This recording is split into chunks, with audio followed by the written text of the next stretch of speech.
मी लढणार. तोफ व्हायच्या आधी मृत्यू जरी समोर आला तरी त्याला सांगा आबाजी तोफ झाल्या बिगर मरणार नाही.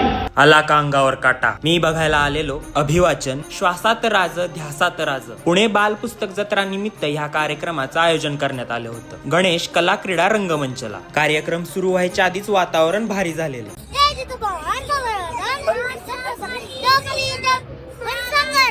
मग अभिवाचन झालं सुरू. यामध्ये सादरकर्ते होते अजय पुरकर, मृणाल कुलकर्णी, दिग्पाल लांजेकर आणि अवधूत गांधी. एवढे मोठे कलाकार हे अभिवाचन करत असल्यामुळे पूर्ण कार्यक्रम भर अंगावर काटा आणि डोळ्यात पाणी येतं. यामध्ये छत्रपती शिवाजी महाराजांच्या जन्मापासून ते राज्याभिषेकापर्यंतचे अनेक महत्वाचे प्रसंग आहेत. हे प्रसंग आपल्याला माहित असले तरी ह्या कार्यक्रमामुळे ते पुन्हा अनुभवल्यासारखे वाटतात. हे चारी कलाकार प्रचंड अप्रतिम सादरीकरण करतात. पावनखिंडीच्या प्रसंगाला माझ्या डोळ्यातलं पाणी थांबतच नव्हतं आणि स्टेजवरही सगळ्या कलाकारांच्या डोळ्यात पाणी आलेलं. आणि अवधूत गांधी ते शिवराज अष्टकामधील त्यांची गाणी म्हणत होते आणि त्यांची गाणी प्रत्यक्ष ऐकल्यावर आपल्या शरीरामध्ये ऊर्जेचा संचारच होतो.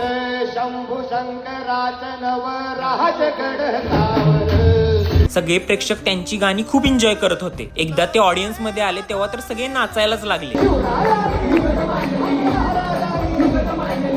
ह्या सगळ्या अनुभवामुळे मला एक नवीन प्रेरणा मिळाली. असा माझा 1 मे महाराष्ट्र दिन खूप सुंदर साजरा झाला. तुम्ही पण हे अभिवाचन नक्की ऐका. हा अति सुंदर अनुभव नक्की घ्या. छत्रपती शिवाजी महाराज की